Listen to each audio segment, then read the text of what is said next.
আমাদেরকে বিমানের মতো কেউ যদি এগিয়ে আসে যে আমরা চিকিৎসার ব্যয়বহুল অংশটা আমরা বহন করব, সেটা আমাদের জন্য সৌভাগ্য। যদি না করে তাহলে যারা খুবই জরুরিভাবে বিদেশে যাওয়া দরকার আমরা ব্যবস্থা করব। কারণ সরকারের তো সদিচ্ছা আছে, কিন্তু দেখতে হবে যে চিকিৎসাটা ঢাকায় সম্ভব সেই চিকিৎসাটা অস্ট্রেলিয়াতে যেন আমরা রেফার না করি, যদি ব্যাংককে সম্ভব হয়। এখন আমাদের মধ্যে অনেকগুলো লিমিটেশন আছে। একটা হচ্ছে যারা বিশেষজ্ঞ তারা বলছেন যা, বাস্তব কিন্তু তা না। আপনাকে দেখতে হবে অর্থ সাশ্রয় এবং সুচিকিৎসা, এই সমন্বয়ের ভার আমাদেরকে দিলে আমরা চেষ্টা করব, করে যাচ্ছি। এখন এই পুরো বিষয়টা কত ছাত্র বা জনতা আহত নিহত হয়েছেন এই ব্যাপারে একটা টাস্ক ফোর্স বা একটা কমিটি হয়েছে খুবই উচ্চ পর্যায়ে একজন প্রাক্তন স্বাস্থ্য সচিবের নেতৃত্বে। তারা এই সংখ্যাটা নিরূপণের জন্য চেষ্টা করছেন। তারা কিছু আমাদেরকে সাজেশন দিবেন। এখন যদি বলেন যে সংখ্যা কত, আমি এখন যেটা বলবো এটা কিন্তু ফাইনাল না। আমাদের ডাটাবেস, ওই কমিটির তথ্য, আরও বিভিন্ন সূত্র থেকে প্রাপ্ত তথ্যে এটা সাময়িক একটা তথ্য, চূড়ান্ত আমরা জানাবো। 1 মাসে কাজ করে আমরা জানতে পেরেছি যে 18,380 জন আহত হয়েছেন, 625 জন প্রাণ হারিয়েছেন। আহতদের চিকিৎসার জন্য আমরা হাসপাতাল থেকে হাসপাতালে স্থানান্তর করার চেষ্টা করেছি এবং আমাদের সর্বোচ্চ চেষ্টা হলো যে বিভিন্ন সরকারি হাসপাতালে ডাটা এন্ট্রির মাধ্যমে তাদেরকে প্রশিক্ষণ দিয়ে ভবিষ্যৎ যে কোনো পরিস্থিতির মোকাবেলার জন্য আমরা তৈরি থাকবো। তার মানে এই না যে ভবিষ্যতে কেউ আহত হয়ে আসবে। একটা সাধারণত একটা সড়ক দুর্ঘটনাও হতে পারে, একটা অগ্নিকাণ্ড হতে পারে। আমাদের যে ক্যাপাসিটি সেটা বাড়ানোর আমরা চেষ্টা করছি। যেটা ভেঙে পড়েছে কারণ কি?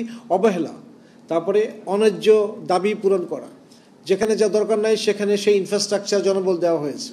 আমি উদাহরণ হিসেবে বলতে চাই যে 2600 বেডের হাসপাতাল ঢাকা মেডিকেল, পৃথিবীর একটা স্টেট অফ দি আর্ট একটা হসপিটাল, খুব ভালো সেবা পাওয়ার কথা এখানে, কিন্তু আপনি হাঁটতে পারবেন না। তখন বলবেন যে ঢাকা মেডিকেল এত রোগী কেন?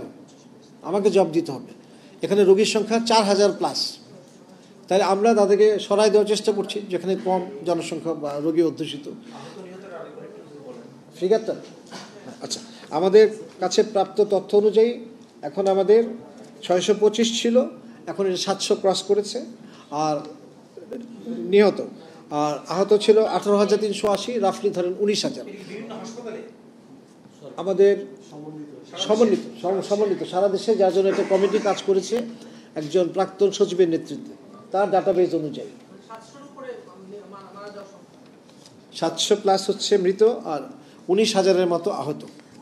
এটা কনক্লুসিভ যদি আমরা বলি যে এতজন, তাহলে আপনারা আমাকে একটু অন্যদিকে যাওয়ার সুযোগ দেন যদি অ্যালাউ করেন। সেটা হচ্ছে বাংলাদেশে স্ট্যাটিস্টিক্স দেওয়ার জন্য 2টা অথরিটি আছে, আপনারা জানেন, বিবিএস আর স্পার্সো।